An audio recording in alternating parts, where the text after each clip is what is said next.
Alors, je vais partager aujourd'hui un passage qu'on trouve en Luc 9, à partir de verset 57.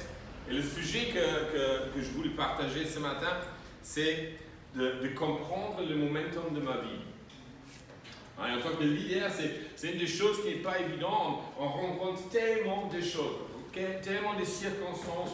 On demande de nous quelque part, j'appelle ça toujours une réactivité. Ça veut dire d'être capable d'entendre quelque chose et au moment où on l'entend, déjà de l'analyser au lieu de devoir attendre longtemps pour éventuellement prendre une décision. Dans ma vie, j'ai découvert des choses. J'ai raté tellement de possibilités uniquement parce que je n'étais pas assez réactif dans le moment. On peut lire un texte, alors en Luc 9, à partir de verset 57, Jésus, alors il était en route, il dit, pendant qu'ils étaient en chemin, Jésus et ses disciples, un homme lui dit, Seigneur, je te suivrai partout où tu iras. Alors, qu'est-ce qui se passe? Jésus a une bonne réputation, un certain nommé dans le pays. Il y a un gars qui s'approche et on voit qu'il a une bonne attitude. Je pense que nous tous, on a une bonne attitude de cœur. On veut suivre Jésus. On voit qu'il a une bonne attitude. Jésus lui répondit, le renard en des tanières et les oiseaux du ciel en des nids. Mais le Fils de l'homme n'a pas un endroit où il puisse reposer sa tête. Tu dis, oh Seigneur, c'est pas évident. Alors, il y a beaucoup qui ont développé une théologie du stress. Alors c'est faux, ok, il faut qu'on gère bien notre vie, attention. Il dit à un autre, suis-moi. Alors maintenant c'est exactement l'envers. Le premier dit, Jésus, je veux te suivre. Et Jésus dit, est-ce que tu es vraiment prêt de payer le prix? Il est dur. Parce qu'on peut facilement trouver des personnes qui surestiment leur force personnelle. Ok. Alors Jésus lui montre, écoute, c'est pas évident, c'est pas facile, c'est pas la facilité, ça te coûte quelque chose. Mais maintenant, une autre situation, dans le même contexte. Maintenant, Jésus se tourne vers quelqu'un, il dit, suis-moi. Et l'autre, il répondit, Seigneur, permets-moi d'aller d'abord enterrer mon père. Alors il dit, je suis d'accord, je vais te suivre. Écoute, papa vient de décéder. S'il te plaît. D'abord, juste enterrer. C'est pas grand-chose. Dans la culture juive, une semaine de deuil, mais ça peut se renouveler. Ça peut aller jusqu'à 1 an. Ça dépend. Ça dépend des circonstances. Okay? Mais Jésus lui dit, laisse les morts enterrer leurs morts. Merci Jésus. Et toi vas annoncer le royaume de Dieu. Un autre dit maintenant c'est un autre qui parle dans cette situation. Moi, je te suivrai, Seigneur. Alors, le premier dit, je veux te suivre. Le deuxième, Jésus dit, suis-moi. Le troisième, je veux te suivre.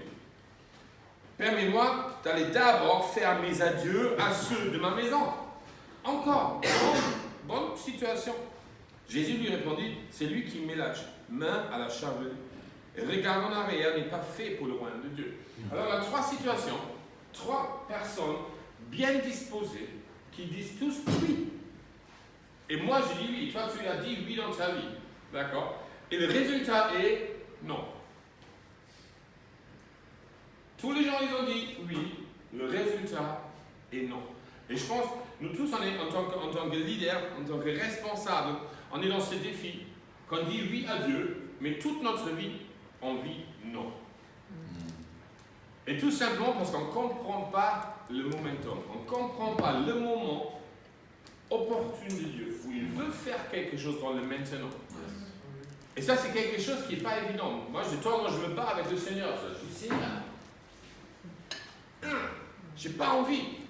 Pourquoi maintenant? Et je sais qu'il n'y a qu'un maintenant. Et d'un côté, on dit, Dieu est plein de grâce, et on prêche la grâce, on est pour la grâce. Mais on sait aussi qu'il y a des opportunités qu'on rate. Et ces opportunités se présentent une seule fois. On ne trouve pas dans la Bible vraiment un passage où Jésus a demandé 2 fois la même personne de s'engager. Et la question dans cela, et ça gêne trop ce contexte, de lire le contexte, est important de comprendre, mais qu'est-ce qu'ils ont raté? Alors, ils ont dit oui, mais d'abord une autre chose. Seigneur, je te suis, mais d'abord je dois réfléchir comment je gagne ma vie.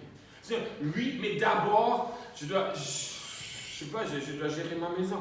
Seigneur, oui, mais d'abord, je pense que c'est important que je fasse telle ou telle chose. Et vous savez quelque chose?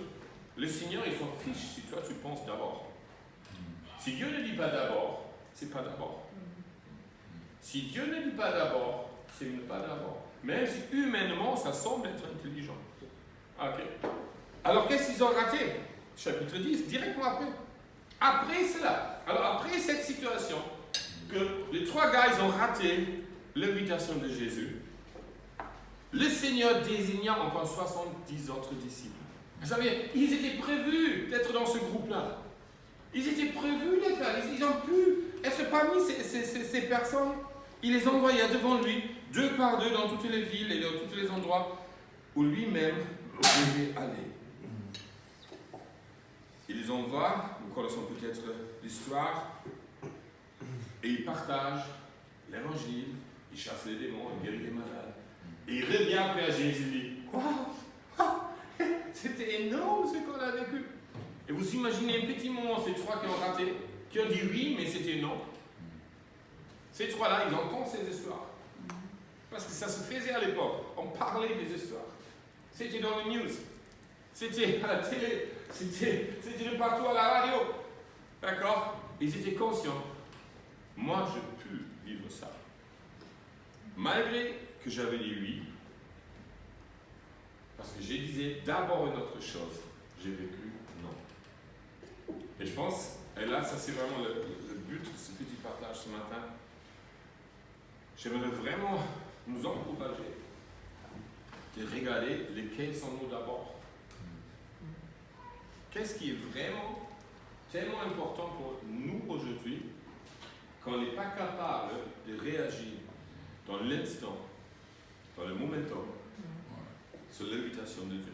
Ça peut être dans une situation de témoigner, ça peut être dans un voyage, ça peut être aider quelqu'un, ça peut être faire des formations, ça peut être n'importe quoi. Où je rate la possibilité de faire quelque chose maintenant. Et uniquement pour cela. Je vais entendre les histoires énormes des autres, mais j'en fais pas partie. Ça m'amène à la question finale. Imaginez un petit moment. Dieu donne un réveil en France, en Europe. Et la question que je te pose, qu'est-ce que tu veux? Est-ce que tu veux voir un réveil? Est-ce que tu veux entendre parler d'un réveil alors? Deuxième, est-ce que tu veux faire partie d'un réveil? C'est un autre engagement. Tu seras au milieu. Ou le troisième, est-ce que tu veux être un pilier d'un réveil? Chacun de ces 3 dimensions va expérimenter le réveil. Mais d'une manière très différente. Et dans cela, rien ne dépend de Dieu. Ça dépend uniquement de ta réponse dans le quotidien. Je prie. Seigneur, merci. Merci que tu es le Dieu du moment. Tu es celui qui nous parle, qui nous invite, qui nous propose jour après jour après jour.